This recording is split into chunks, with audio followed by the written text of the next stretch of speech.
이미 영상이 있기 때문에 좀 간략하게 설명을 하겠습니다. 항상 주제 생각을 해야 되고요. 그리고 무슨 얘기를 하는지를 봐야 돼. 그러니까 무슨 얘기를 한다는 게 뭐냐면 이미 저랑 수업 들으면서 어느 정도 개념은 잡혀 있어요, 여러분. 여기서 뭘 다룰지에 대해서는. 그리고 그래프 나오면 읽어줘야 된다는 이런 부분들. 그리고 그걸 전제하고 문제를 내기 때문에. 근데 이제 문제는 뭐냐면 여기에서 갑자기 이런 게 튀어나오니까 여러분 이제 대응이 안 되는 거야. 자, 일단 참고하기 위해서 설명을 하면은 수요공급선 기억이 나잖아요. X축은 퀀티티 양이고 Y축은 프라이스 가격이에요. 그러면 판매한 입장에서는 가격이 오르면 오를수록 이윤이 많이 당길 거니까 많이 팔려고 할 거고, 이게 공급곡선. 반면에 가게나 이렇게 소비 주체들은 살 수 있는 건 한계가 있으니까 가격이 비싸지면 비싸질수록 효용도 떨어질 거고 살 수 있는 사람은 한계가 올 거예요. 자, 그럼 이제 여기에 좀 양쪽에 초점을 두고 좀 더 분석해보는 질문을 생각을 하면 되는 건데, 자, 소비 주체 입장에서 봤을 때는요, 이거야. 왜 소비를 하냐는 거죠. 만족의 혹은 효용의 극대값을 찾으려고 한다는 거예요, 결국에는. 이해됐어요? 이게 모든 경제적 주체로서의 또는 모든 인간의 선택이야, 사실. 오케이? 뭐 여기에 심리적인 유의도 있겠으나, 그런 이제 정량적으로 측정이 불가능하기 때문에 뭐 그걸 또 하는 항목도 있겠으나, 여기에서는 일단 경제 기본기로서 소비자의 만족 효용이 극대화되는 지점을 찾으려고 한다고. 두 번째, 공급자도 마찬가지야. 공급자는 어떤 지점을 찾으려고 할까? 이윤이 극대화되는 지점을 찾으려고 하겠죠. 이게 핵심이에요. 그래서 일단락 보면은, 자, 우리는 소비를 할 때 벌어들인 소득 전부를 지출하기도 하고 일부를 저축하기도 하고 오히려 대출받아서 쓰기도 해요. 즉 무슨 얘기냐, 우리가, 자, 이거죠. 결국에는 소비자가 소비를 할 때 결국에는 예산이라는 게 정해져 있을 거야. 예산을 어떻게 정할 거냐에 대한 문제인 거야, 첫 줄부터가. 예산을 소비만큼 할 것이냐, 소비보다 더 할 것이냐, 소비보다 덜 할 것이냐. 근데 대출을 받으면 소비보다 더 할 수 있는 거죠. 저축을 해버리면 미래에 소비할 수 있기 위해서 지금은 소비를 덜 하는 거죠. 그 개념을 잡는 거야. 결국에는 여기서 얘기하고 싶은 건요, 도입 자체가 예산선을 도입하고 있어요. 예산선. 자, 예산선을 설명을 드린 이유가 왜 그러냐면, 옛날에 한번 이미 출제가 됐었고 우리가 아마 수업 시간에 그걸 다뤘을 텐데 이 지문에는 없네요. 그래서 제가 수업 시간에 간략하게 설명드렸는데 잠깐 예산선도 설명을 미리 하고 갈게요. 그래야 여러분이 이해가 훨씬 쉬울 거야. 이런 거예요. 내가 용돈이 10만 원이 있어요. 그럼 10만 원을 전부 다 피자를 사는 애들도 있을 거고 전부 다 콜라를 사는 애들도 있겠으나 진짜 얘는 정상 범주가 아닌 애들이야. 보통은 피자, 콜라를 내가 적당한 지점에서 사요. 그럼 이 지점이 뭐가 되는 거냐면 만족이 극대화되는 지점이야. 이해됐어요? 그럼 당연히 이거겠죠. 내가 피자나 콜라 같은 것들을 더 많이 소비할 수 있으면 더 만족도 올라갈 거야. 그러니까 이 그래프, 이 반비례처럼 생긴 이 그래프는요, 원점에서 거리가 멀어질수록 만족도가 높아지는 그래프예요. 여기까지 됐죠? 자, 그러면 이제 뭐냐, 이거 예산선 설명을 했고 무차별 곡선 설명이 끝난 거예요. 이제 여기까지. 그러니까 사실은 이게 여름방학 때 우리가, 아니면 여러분이 주말에 고3 수업들 들으면서 아마 건드렸을 건데 그땐 이해가 안 됐지만 지금은 해야지, 뭐 주고 나서 내일 시험인데. 다시, 이 1차 함수, 기울기가 마이너스 1인, 기울기가 마이너스인 이 1차 함수는 뭐라고? 예산선이에요. 왜 예산선이 이 모양이 됐냐면, 내가 10만 원을 가지고 5천 원짜리 피자를 사면은 20개 사는 게 최대치죠. 내가 10만 원 가지고 2천 원짜리 콜라를 사면 50개가 최대죠. 그러니까 여기 좌표는 당연히 0,20이 되는 거고 여기 좌표는 당연히 50,0이 되는 거예요. 아까도 얘기했지만 피자만 콜라 먹어서는 행복하지가 않다니까. 그러니까 행복하려면 어떻게 되는 건 적절히 조화가 돼야 되는 건데, 그거를 생각을 해보니까 그 만족도를 나타내주는 그래프가 무차별 곡선이라는 거죠. 말 그대로 만족도에 차별이 없는 곡선이에요. 그래서 이 점 위에 있는 모든 점들은 만족도가 동일한 점들입니다. 그런데 내 예산상 여기 있는 점들을 만들 수는 없어요. 그러니까 어떻게 되냐면 무차별 곡선과 예산선의 교점이 만족도가 최대가 되는 점이라고 지문은 설명을 해준 거야. 이해됐을까? 결국 이 얘기야, 이 얘기. 자, 그래서 하나씩 가볼게요. 우리는 소비할 때 벌어들인 소득 전부를 지출하지 않고 일부러 저축하기도 대출하기도 한다. 이해가 안 될까봐 예를 들어 설명을 해주는 거야. 그러니까 이거는 뭔가 예시도입 같지만 실질적으로는 예산선을 결정하는 요소로서 소득, 그리고 플러스 대출, 마이너스 저축의 관계를 먼저 세팅을 한 거예요. 자, 적금에 가입해 미래 있을 지출을 대비하거나 대출을 받아 자동차를 구매하기도 한다. 이와 같이 소비는 여러 기간에 걸쳐 자금의 흐름을 고려하여 이루어진다. 자, 그럼 봐봐. 여기에서 대출과 저축에 영향을 주는 건데, 또는 대출과 저축이 영향을 주는 건 현 시점이 아니야. 미래 시점에도 영향을 줘요. 그러니까 소비 자체는 지금 시점이지만 대출과 저축은 미래 시점에 영향을 준단 말이야. 어쨌든 대출은 갚아야 되는 거고 저축은 미래에 쓸 수 있는 거니까. 그러니까 단순히 현 시점에 내가 예산으로 지출할 수 있는 비용에 주는 요인이 지금 시점에 있어서의 대출 저축만 결정을 짓는 게 아니라 반대로 이 대출과 저축이 미래에도 영향을 주기 때문에 시간까지도 고려를 해야 된다는 얘기를 하는 겁니다. 그래서 소비의 결정을 짓는 거는 두 가지가 있다는 거예요. 소비의 결정을 짓는 거는 첫 번째 요소, 자금적인 부분이 있어요. 다시 한번 얘기는 소득도 있을 거고 플러스 대출도 있을 거고 마이너스 저축도 있어요. 그래서 첫 번째 요인은 소득, 대출, 저축이지만 두 번째 요인은 뭐라고요? 기간 흐름이요. 되셨나요? 따라서 요약 정리하겠습니다.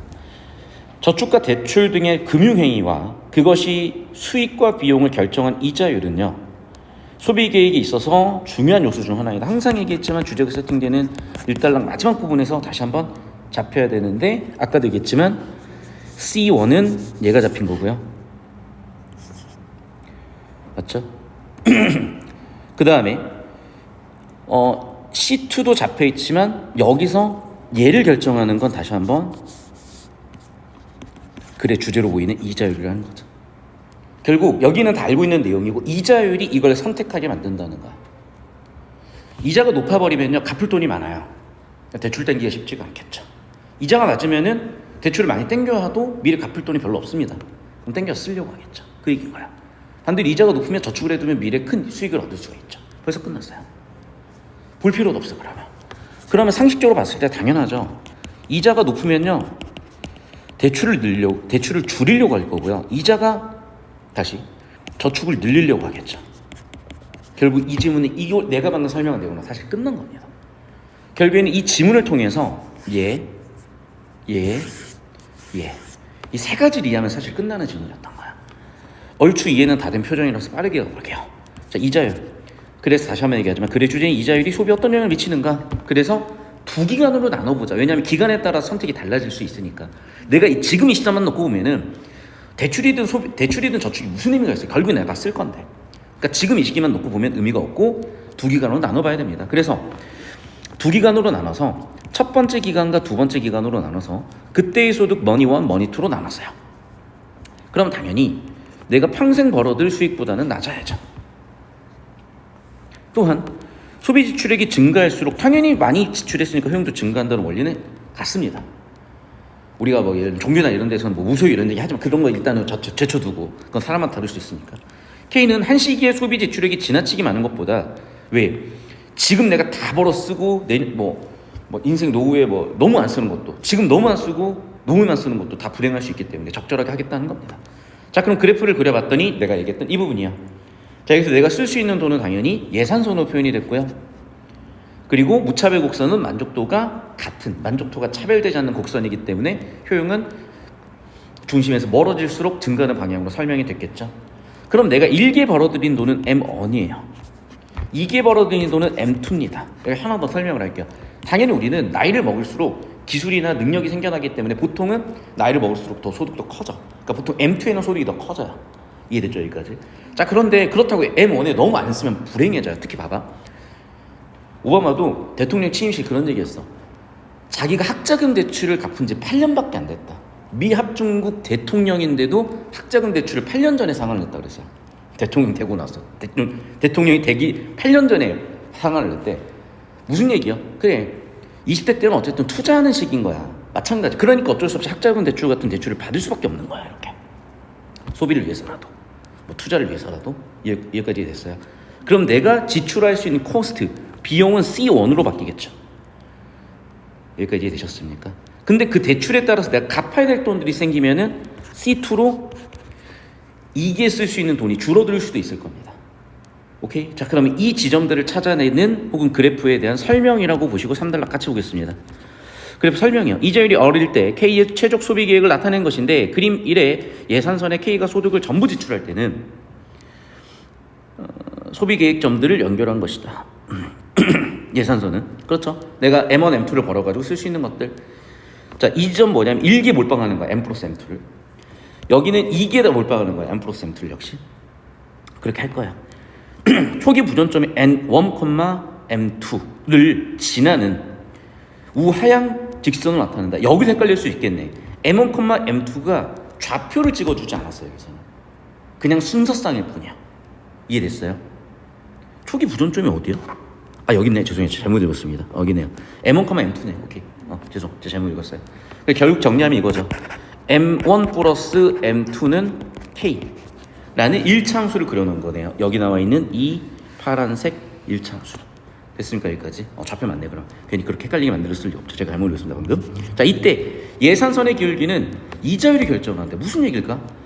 이자율이 예산선의 기울기를 결정한다. 예를 들어서 원리 설명하겠죠. 이제 K가 1기 이자율로 100만 원만큼 빌린다면 내가 소비할 수 있는 금액은 1기에 M1 플러스 100만 원이겠죠. 하지만 내가 2기에 소비할 수 있는 금액은요, M2에서 대출금을 빼줘야 될 거야. 맞죠?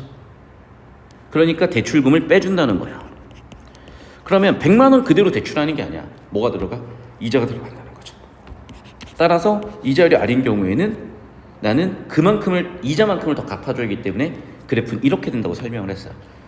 자, 여기에 지금 보면 근데 뭐 수치가 들어와 있는 것도 아니고 또 구체적인 수식이 들어와 있는 것도 아니니까 저는 여기다가 수식이라고 쓰고 저는 필요할 때 다시 한번 수식을 정리할 겁니다.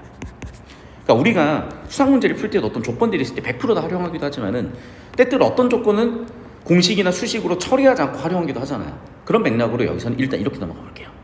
됐죠? 여기까지? 4달러. 자, 그림 1의 무차별 곡선은 효용에 동일한 K의 소비 계획들을 연결할 선인데 볼록한 모양의 우하향 곡선이 아까 제가 설명한 것들.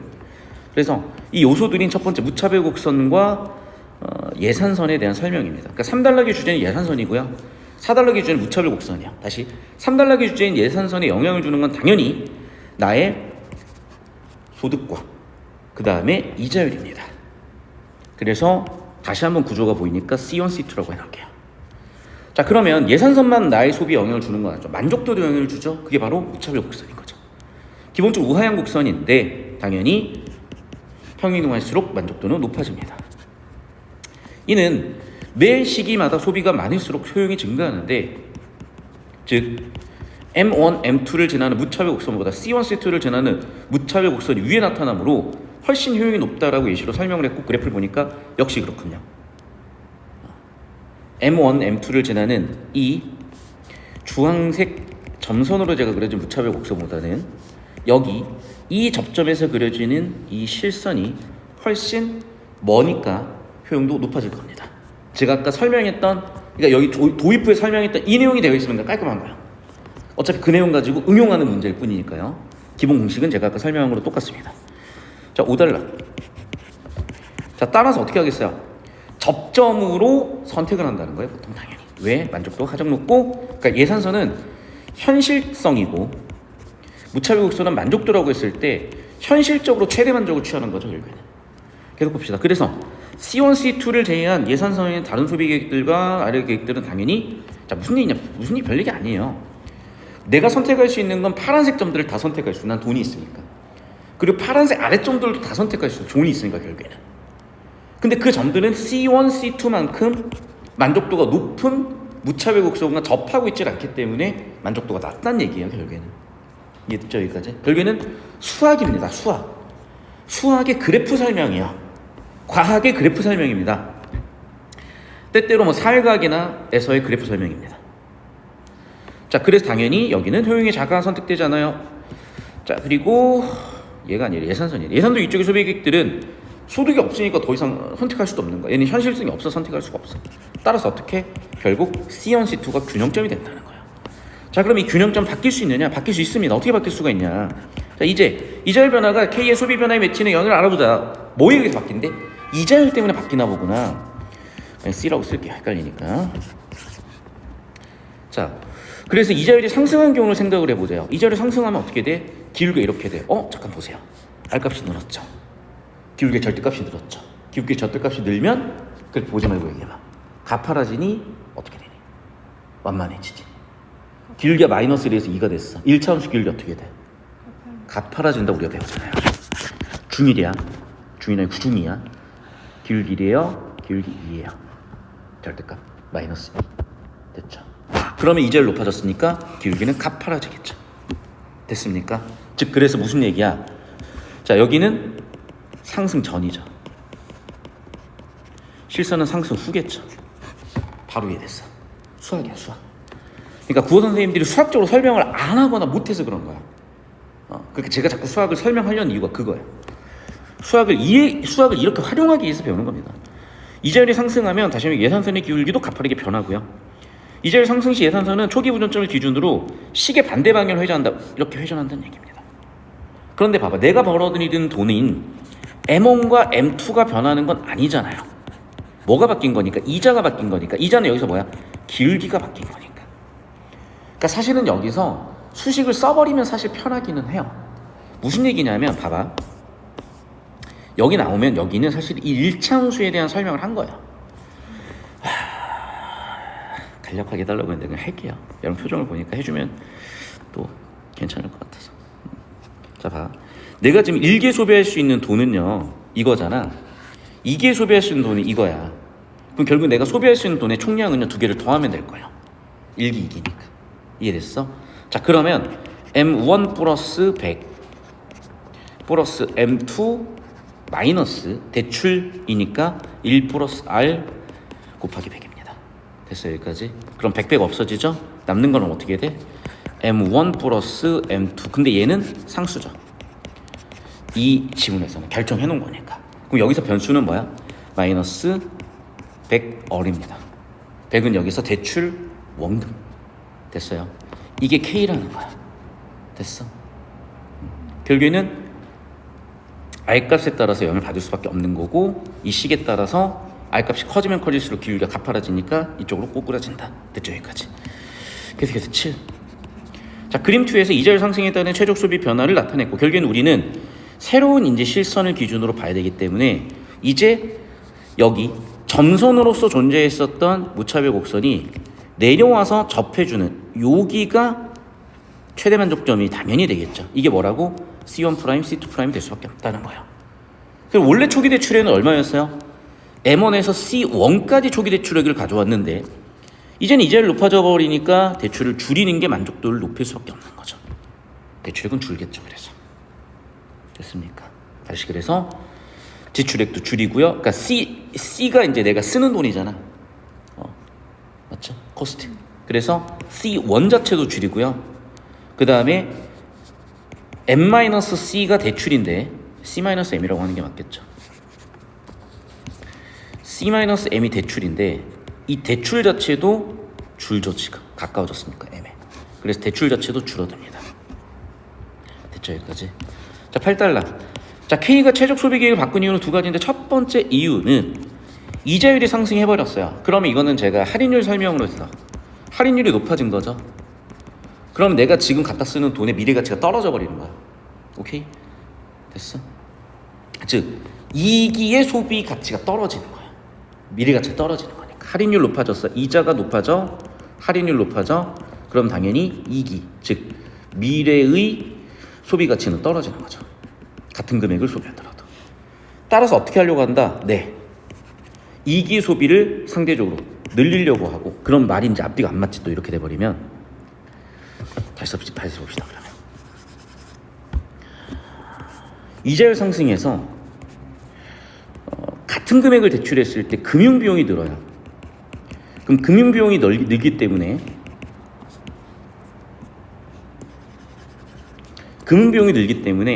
일기 소비 투자의 기회비용이 더 늘어버리는 거야. 일기 소비를 많이 하면 많이 할수록 이자를 더 많이 내야 되잖아요.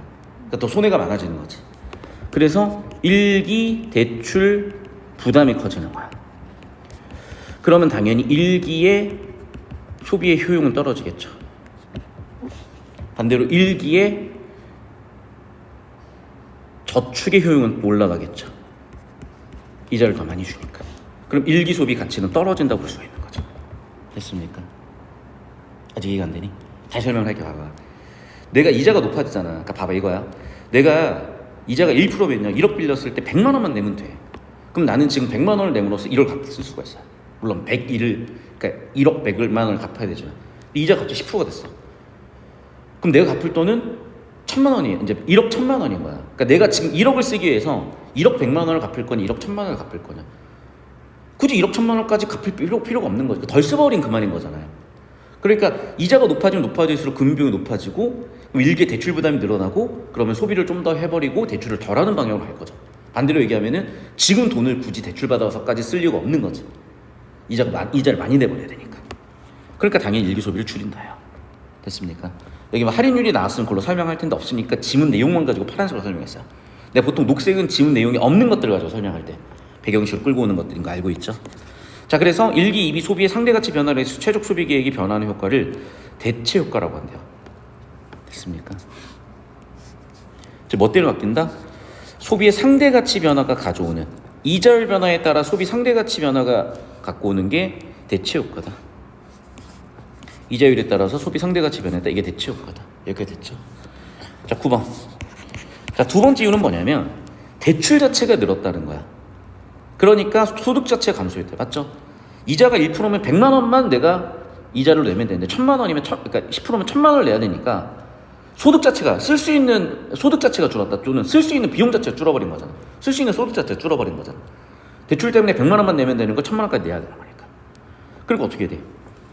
이자율이 상승했어. 소득이 감소했어. 따라서 소득이 감소했으니까 쓸 수 있는 돈 자체가 떨어지는 거야. 됐습니까?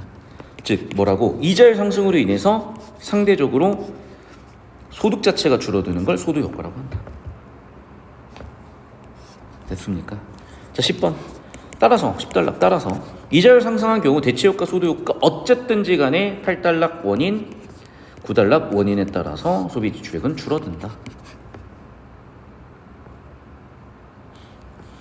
자, 그런데 이기는 상충돼. 그래서 상대적 차이에 의해서 결정되는데 예를 들면 소득 효과가 더 크면 이기에는 증가한다. 그럼 자, 이 부분도 이제 인과를 좀 정확하게 잡아서 원리를 이해해야 되는데 벌써 이 정도면 세지문 정보량이야. 그러니까 이건 문제에서 필요하면 그때 더 정리를 하거나 조금 있다가 쉬었다가 해도 돼. 왜냐면 이 앞쪽이 좀 잡혀, 뒤쪽 흐름도 잡히는데 이게 우리가 이해할 수 있고 처리할 수 있는 용량이 있어요. 지금 용량은 좀 넘어간 것도 있어서 요약 정리 됐습니까? 그리고 핵심은 뭐다? 이자율로 고려를 할 거다. 자, 정리하면 이제 이거 구조도 그리면서 다시 한번 정리가 될 건데 일단 여기까지 잠깐 짤막하게 끊어. 이제 이게 지문 이해도가 떨어지면요 지문 자체 문제도 잘 안 보여요. 이해가 안 돼 버리니까. 뭐 이해도 안 되는데 갖다부터 얘기할 수가 없잖아요. 그러니까 일단 결론부터 얘기하면 이 지문도 정보량이 많이 부족해요. 100% 이야기해. 그러니까 대표적으로 왜 그러냐면 지금 예산선을 일차함수로 표현할 수 있는데 어떤 일차함수로 정확하게 어떤 변수를 써야 되는지에 대해서 어디까지 접근을 해야 되는지가 좀 불명확해요. 그러니까 완벽하게 모든 변수와 상수와 계수를 쓸 수는 있거든. 이걸 가지고. 근데 그러면은 최소 3분 내지 5분 정도가 걸려요. 왜냐하면 식을 하나 만들어내야 되잖아. 그럼 이 문제를 출제한 의도가 다르죠. 시간 안에 못 푸니까. 두 번째 문제는 뭐냐면 지금 제가 그래서 항상 주제에 집중하라는 게 뭐냐면 지금 7달러, 8달러로 넘어가면서 글의 주제가요. 소득 효과가 대체 효과인 거야. 근데 소득 효과가 대체 효과가 뭔지는 알겠어. 근데 그게 상대적인 영향력에 따라서 이기소득이 결정된다 그러잖아요. 그러니까 어떻게 상대적인 영향력이 있는지도 지문에는 뭉개놨어요. 그냥 상대적인 걸 고려해서 이기소득 결정한다. 뭐 지출 결정 이렇게만 해놓은 거야. 그러니까 이 글은 잘 들어야 돼요. 일단 주제 중심으로 먼저 각 단락을 잡고요. 핵심 키워드로. 거기서 건드리는 깊이가 있어요. 일단 거기까지 원리 구조 정리해주는 정도면 충분합니다. 완벽하게 이해가 불가능한 이유는 다시 한번 얘기하지만 두 가지 포인트야. 예산선에 정확한 수식을 쓸 만한 정보를 주지 않았고 쓰자면 시간이 너무 오래 걸리고, 두 번째, 소득효과, 대체효과가 뭔지는 알겠어요. 어떤 요소가 있는지는 알겠는데 구체적으로 역시 변수 상수도 안 주어졌으며 그래서 상대적으로 어떻게 영향이 있는지도 없으며 근데 그 상대적 영향력을 가지고 이기소득을 결정한다고 하니까 그 인과는 불명확한 거예요. 그러니까 그 정도로 덮어놔야 돼. 그래서 제가 써드린 이 정도 정보 내용으로 정리가 끝나야 되는 겁니다. 이해됐어요? 이건 좀 이따 이제 공유 드리도록 하고요. 자, 그러면 이제 같이 이제 문제를 좀 풀어보도록 할까요? 괜찮겠어요? 자, 그럼 봅시다. 첫 번째 문제. 자, 소비자는 여러 기간에 걸쳐 자신의 자금으로 고려한 소비계획을 결정한다. 이게 그냥 접근하면 여러분은 계속 이제 힘들어지고 미궁입니다. 다시 한번 얘기하지만 얘는 뭐라고요? 항상 주제와 구조를 묻는 문제다. 그럼 이걸 여기는 주제잖아요. 1달러 전체를 관통하는 주제잖아. 1번 선택. 전 당연히 괜찮다고 보이고. 자, 그러면 그 주제에 대한 원리를 설명하는 게 그게 바로 이기간 소비 모형입니다. 그러니까 당연히 이기간 소비 모형이고 그 이기간 소비 모형에서 가장 핵심 키워드 한 단어가 있어. 그게 뭐야? 이자율인 거예요.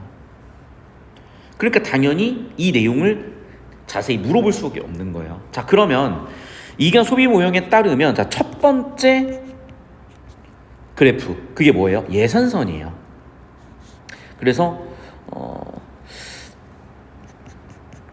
첫 번째 예산선이요. 예산선의 정의를 묻고 있는 선지고요. 됐습니까? 두 번째 예산선과 무차별 곡선. 두 번째는 뭐라고요? 네, 무차별 곡선의 정의를 묻고 있는 거야. 그리고 접점 또는 교점의 의미를 묻고 있는 거고요. 끝났죠, 그러면. 자, 그럼 봐봐. 이제 드디어 이자율 나옵니다. 자, 이자율이 하락하죠. 그럼 금융비용이 떨어져. 금융비용이 떨어지기 때문에 1, 2에 더 지출하는 게 반대로 효용이 더 크다는 게 7, 8, 9달러 쪽에 나왔었잖아. 이해됐어요? 그러면 그래프를 우리가 읽었다시피 여기는 이자율이 올랐을 때, 자, 발표독을 할게요. 이자율이 올랐을 때 시계 방향이에요.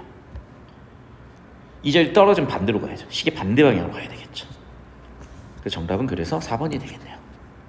그러니까 이것도 그냥 발췌독은 아니야. 이미 끝난 거야. 끝난 건데 우리가 다 알고 있는 내용인데 좁힌 것 뿐이에요. 좀 더 명확하게 뭐만 보면 되니까 이자율 하락에 따라서 그래프 개형만 보면 되니까 이미 어느 정도는 다 알고 있어. 인과관계나 이런 거를 다 알고 있죠. 이자율이 하락하면 일기의 소비의 효용이 는다니까. 됐어요. 그러면서 그래프 개형은 변하죠. 이렇게 변하죠. 그래서 시계 반시계 방향으로 변하죠. 사실은. 그러니까 이 알고 있는 상황에서 그냥 확인 정답 4번 끝인 거야. 여기까지 됐죠. 자, 22번 보도록 하겠습니다. 1번 그림 1, 2에 대한 이해를 하래. 그래, 당연히 이제 그래프 이해를 시키겠죠. 이거 질문한 거지 지금. 22, 23. 23번 4번이에요. 22번 질문 아니에요? 오케이, 알겠습니다. 자, 그러면 가는 그림 1의 예산선에서 K 효용을 가장 크게 하려는 소비 계획이다. 그러니까 역시 기본적인 정의를 묻고 있는 거예요. 즉 개개인의 사익의 최대 추구, 효용을 최대한 크게 만들려는 거. 최적, 뭐 효용 크게. 맞죠? 틀릴 수가 없어요. 이거 당연한 거죠. 기본적인 개념이야. 기본적인 전제야. 맞잖아. 누구나 자기의 효용을 극대화시키는 방법의 선택을 한다고. 그래서 누군가의 효용이 극대화되는 게 당연한 거야. 됐죠? 그러니까 가난하나 둘 다 내 효용이 커지는 거야. 이거는 가든 나든 대전제요. 가든 나든 경제적인 인간은 누구나 효용을 크게 한다니까. 그러니까 얘는 가든 나든 다. 이건 모든 경우가 그래. 모든 경우. 됐죠? 자, 가는 그림 1의 초기 부전점에 비해 초기 부전점 아까 기억나죠? 대출과 예금 맞지? 예금이 저축이 없다는 개념. M1, M2를 얘기하는 거죠. 또는 M1, M2를 얘기하는 거죠.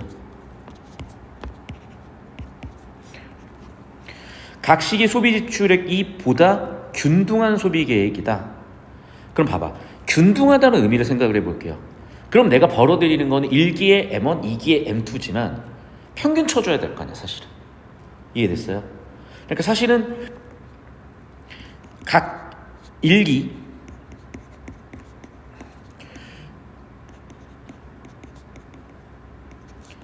평균에 가까울수록 균등해지죠, 사실은. 이해됐니? 그 얘기를 하려고 할 거야. 그러면 평균에 가까워진다는 게 그래프적으로 어떤 의미인지 보시면 될 것 같아요. 그러니까 그 가의 그립 1. 그러니까 여기에 치우쳐 있잖아, 지금. 맞죠? 그러면 내가 여기를 선택했단 말이야, 지금. 그럼 비교적 M1에는 돈을 덜 버니까, 그러니까 1기에는 돈을 덜 버니까 대출을 당겨서 C1으로 가고, 왜냐하면 1기에는 못 쓰고 2기에 많이 쓰는 게 그렇게 만족도가 높다 그러진 않았잖아, 전제에서. 왜냐하면 여기 있죠, K는 선호한다, 이것도 전제죠. 그럼 이 전제에 따라서 봤을 때 한쪽으로 1기, 그러니까 2기에 치우쳐 있는 것보다는 비교적 균등하게 가는 게 더 효용이 높을 거 아니야. 됐어? 그래서 이 부분은 사실은 그래요, 이 식을 쓰는 것보다는 전제로 갑시다. 그래서 역시 전제네. 여기는 2단락 전제네요. 2단락 전제에 봤을 때 초기 부존점에 비해서 좀 더 균등한 거 맞죠? 왜냐면 초기 부존점은 1기에는 M1만 쓰고 2기에는 M2만 쓰는데 2기가 압도적으로 많은 거잖아 지금. 그래서 이걸 어떻게 바꿔준 거야? 그나마 좀 비슷해질 수 있게. 어떻게? M1에다가 대출 땡겨서 그럼 C1이 되는 거죠. M2에서 대출을 상환해서 그러면 C2가 되는 거니까. 여기까지 됐습니까? 3번, 가를 지나는 무차별 곡선은 만족도 곡선이라고 그랬어요. 가를 제하는 그림 일의 예산선상의 다른 소비계획을 지나는 무차별 곡선보다 우측 위에 존재한다. 그렇죠. 예산선에 있는 모든 점들은 다 내가 선택 가능한 점들이야. 그 중에서 가장 만족도가 높은 게 접점으로 선택이 된 거였잖아요. 이해됐습니까?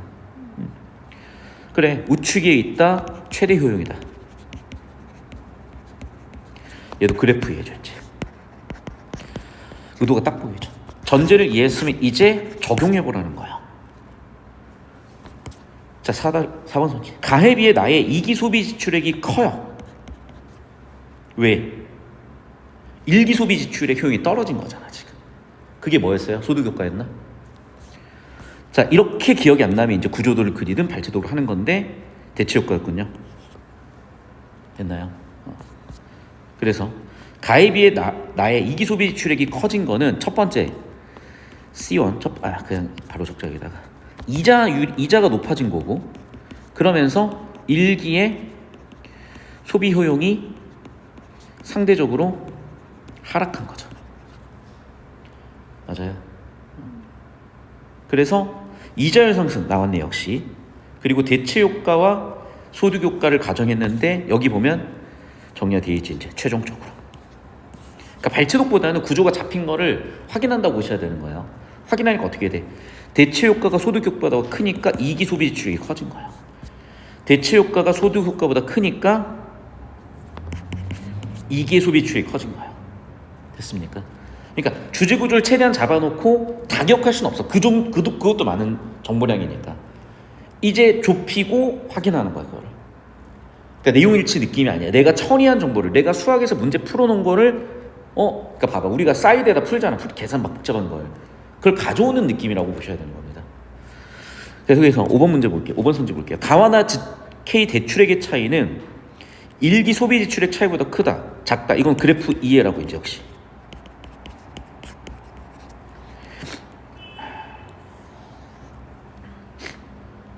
그래프를 이해해 볼게요. 그러면 이제 여기 나와 있죠. 좀 이게 지울게요. 자, 그럼 봐봐.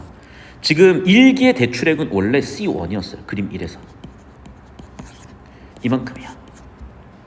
그런데 2기의 대출액은 이만큼밖에 안 돼요. 대출액 차이는 이만큼이죠. 그림 2에서 확 줄었죠. 됐습니까? 그런데 그 대출액 차이라는 게 뭐냐? 봐봐. 내가 대출한 만큼 돈을 더 쓰는 거잖아, 1기에. 맞니? 내 대출을 왜 해요? 돈 쓰려고 대출하는 거잖아. 그러니까 사실은 대출액은 뭐야? M1 플러스 대출에서 이거를 나는 1기 소비를 하는 거잖아. 그럼 같지, 작은 게 아니라. 맞잖아요. 어차피 1기 소비 지출을 하기 위해서 대출해온 거잖아. 대출 줄면 그만큼 소비를 덜 하겠지. 늘면 그만큼 더 할 거고. 이해됐어요? 그러니까 대출금이 바뀌어서 소비금이 바뀐 것 뿐이야. 그러면 대출금 100만 원 내가 더 땡겼으면 100만 원 더 쓰겠죠. 이자 올라가 10만 원밖에 대출 안 했으면 10만 원을 더 쓰겠죠. 그러면 내 소비보다. 그럼 결국엔 같아야지. 대출액과 소비치료 차이는 같아야지. 그러네. 됐어요? 왜냐면 대출액 차이만큼 소비치료 차이가 생긴 거니까 둘은 같아야 되겠네요. 여기까지 이해됐습니까? 100%? 오케이, 좋습니다. 훌륭합니다. 23번 보도록 하겠습니다. 23번 두 사람 다 질문이니? 자, 이자율이 어린 경우 현 100만 원의 가치는 다음 달 자 까먹어. 지금까지 했던 설명 다 까먹어. 왜냐면 이 문제에서 몰려고 하는 데 정확히 봤었어야 되니까. 자, 다 까먹고 다 필요 없고 이거예요. 이렇게는. 제가 아까 자꾸 할인율을 지문에서 설명하려고 했던 이유가 출제자들은 똑같아요. 이게 보이기 때문이야. 그럼 할인율이란 건 결국 뭐냐면요. 이거야. 이자율이 높아지면 할인이 높아진다면 미래의 X의 현재 가치 Y가 하락이야. 됐어? 그럼 정리하면 이자율 상승했잖아. 미래를 현재 가치로 환산했을 때 하락해야 되는 거야. 정답 2번이 정답이니까. 됐니? 이해됐어? 그러니까 이렇게 설계를 한 거야. 되게 쉽죠? 그러니까 내가 자꾸 출제자 마인드셋을 잡으라는 거, 그래서 내가 자꾸 설명을 해주려는 거야. 다시 한번 얘기한다. 봐. 금리 할인율은 역개념이야. 금리는 현재 100만 원이 내년에 얼마가 될 거예요. 할인율을 그래서 내년 얼마가 현재 가치로 환산하면 얼마가 될 거라는 거야. 어쨌든 미분적분처럼 역의 개념이기 때문에 금리 10% 할인율 10% 똑같이 가져다 쓸 수가 있어요. 자, 그럼 결국에는 금리 이자율이 10% 올랐어. 그럼 할인율도 10% 오른 거예요. 그러면 더 많이 할인이 되겠죠? 그러니까 현재 가치는 더 많이 하락하는 거예요. 미래의 어떤 금액의 현재 가치는 더 많이 하락하는 거야. 그러니까 미래의 어떤 금액의 현재 가치는 더 하락하는 거야. 그러니까 1, 2번에서 벌써 설계를 해놓고 물어본 거야. 이 할인율 개념을 정확히 이해해서 적용할 수 있겠느냐? 이렇게. 됐어요? 그런데 여러분이 이제 아마 다른 선지에서 헷갈려서 질문을 한 것 같고, 또 이 할인율 개념은 중요한 건 이거야. 미래의 어떤 특정 금액을 현재 가치로 환산하는 거라니까. 그러니까 지금 4번 5번 왜 틀렸냐면 일기를 현재 가치로 환산하고 있잖아. 현재 가치로 환산하고 있잖아. 일기잖아. 일기. 이기를 가지고 얘기하면 4, 5번도 답이 될 수가 있어요. 주어를 잘 보라. 그러니까 낚은 거야 지금. 주어가 뭐야? 미래가치야. 주어는 미래가치입니다. 색깔을 바꿀게요. 그러니까 이기는 미래가치라고, 여기는 일기잖아. 현재가치라고. 그러니까 할인율은 현재 가치로 환산하는 건지 현재 가치를 계산하는 게 아니라니까. 그러니까 일기 자체가 여기는 고민할 필요가 없는 거야. 일기에는 영향을 안 줘요. 이기를 현재 가치로 환산했을 때 영향을 주는 거지. 그래. 그러니까 3번에 벌써 그 얘기를 하네. 일기가 아니라니까 이기라니까. 대출을 땡겨서 쓰는 거잖아. 상환이 이게 해야지. 그러니까 여기 들어가는 게 이기라면 말이 될 수 있다는 얘기죠. 할인율을 적용하는 걸로. 그러니까 할인율의 핵심 개념을 묻고 있는 거야. 미래 가치를, 미래의 어떤 금액을 현재 가치로 환산하는 변수다. 그러니까 정답 1, 2번 중에 골라줘야죠. 일기를 가지고 고려하는 게 아니라 이기를 가지고 고려해야 되니까. 주어는 뭐야? 이기. 그러니까 그거를 헷갈리게 된 거야, 이렇게. 문법적으로. 이게 일기를 얘기하는 건지 이기를 얘기하는 건지 뭐가 동일하다는 건지. 그래서 내가 구조적으로 털라는 거예요. 그러라고 정보를 다 특정시켜놓고 고정시켜놓고 앞쪽 이자율 상승으로 인해를 다 고정시켜놓고 일기까지 다 고정시켜놓은 거야. 정리하면 이거죠. 자, 미래야 현재야. 미래 가치를 현재로 환산하는 개념이야. 그러면 3, 4원 아니겠지? 왜 일기를 얘기하고 있으니까. 오케이, 아웃. 그럼 이기를 현재 가치로 환산한 거잖아. 그러네. 이게 현재 가치는 떨어지네. 정답 2번 끝. 이런 내용이었던 거야. 어떤 느낌인지 아시겠어요? 좋습니다. 여러분 지금 느낌이 되게 좋아졌어요. 올해 초에 비하면 정말 많이 성장해서 여러분 수능 보고서 되게 크게 걱정하지 않습니다. 여러분 선배들이 지금 되게 막 약대 한의대 특히 학생들이 그렇게 잘 갔다고 지금 연락이 와서 여러분도 저는 되게 잘할 거라고 봅니다. 24번도 풀까요? 괜찮니 얘는? 간단히 풀게요. 자, 보조금을 줄 거예요. 그럼 당연히 지출이 늘어날 수 있겠죠. 자, 그럼 봐봐. 보조금을 줬고 당연히 보조금을 줬으니까 뭐가 늘겠어? 예산선이 늘겠죠. 예산선이 우측으로 평행이동할 거야. 왜냐면 쓸 수 있는 돈이 늘었으니까. 자, 그러면 여길 왜 냈는지 보니까 결국엔 이건 것 같아요. 자, 첫 번째 선이 항상 얘기하지만 보기를 이해하는 데 초점을 두고요. 2번부터는 소득 효과냐 대체 효과냐 이런 얘기를 물어보고 싶었던 것도 같거든. 자, 1번 선지 볼게요. 자, 내년부터 근데 봐. 전제가 있죠. 지문의 주제는 이 기간이라고. 그러니까 내년에 들어올 돈이지만 그거를 땡겨다 현재 쓸 거냐 안 쓸 거냐. 쓰잖아요. 내년 어차피 들어올 거니까. 이해됐어? 그러니까 지금 봐봐. 올해가 있고 내년이 있어. 이걸 1기라고 이걸 2기라고 할게요. 어쨌든 올해 수입 M1에 내년 수입 M2인데 M2 플러스 스몰 M2가 들어오잖아. 그러니까 예산선 자체도 올라가는 거죠. 그러니까 토탈 예산선이 올라가니까 1기 지출액도 당연히 올라갈 걸 예상할 수 있죠. 왜냐하면 내년에 들어온다고 해서 내년에만 쓰는 것보다는 그걸 균등하게 나누는 게 이득이라 그랬으니까. 됐어? 그래서 전제는 뭐라고? 1기, 2기 소비액은 비교적 균등한 쪽이 균등할수록 만족도도 높아진다. 됐습니까? 자, 두 번째. 보조금 지급의 대체 효과는 일으키지 않고 소득 효과만 일으킬 것으로 예상한다. 그러면 대체 효과, 소득 효과의 개념을 정확히 잡았어야 되는 거야. 자, 그럼 다시 돌아가 봅시다. 대체 효과는 뭡니까? 이자율 상승, 소비의 상대적 가치 하락이죠. 그래서 1기의 소비를 줄이는 것 또는 다 여기 나왔죠. 소비의 상대 가치 변화로 인해서 최적 소비 계획 자체가 변하는 것. 근데 지금 보조금이 들어오는 거잖아. 소비 상대 가치가 변한 건가 이게? 자, 그러면 두 번째 볼게요. 총 소득 변화. 끝났네. 소득 효과만 있겠네. 지금 영향을 주는 건요, 소비의 상대 가치 변화가 아니에요. 정부가 보조금을 줌으로써 소득 자체가 늘어난 효과를 주는 거잖아. 이해됐어? 그러니까 예를 들면 뭐 물가가 오르거나 낮아졌으면 소비의 상대 가치가 변하겠죠. 물건 가격이 변해버리면. 예를 들면 지금 얘가 100만 원이고 내년 50만 원이면 내년 사는 게 더 이득인 거잖아. 그러니까 현재 소비가 더 비싸져 버린 거잖아. 비싸게 주고 사야 되는 상황이 되는 거잖아. 그러니까 소비의 상대 가치가 물가는 이런 건 변화를 주지만, 야, 돈을 더 줄게, 보조금을 줄게는 사실은 소득 자체가 는 거니까. 그럼 소득 효과라고 봐야 될 것 같은데 얘는. 그러니까 아마 정답을 2번으로 설계한 거고. 결국 이 문제는 무슨 얘기입니까? 그렇죠. 후반부 주제인 대체 효과, 소득 효과에 대한 얘기인 거죠. 당연히 얘는 없을 거고 얘는 있겠구나. 정답은 2번. 약간 이런 느낌이었다는 거네요. 되셨죠?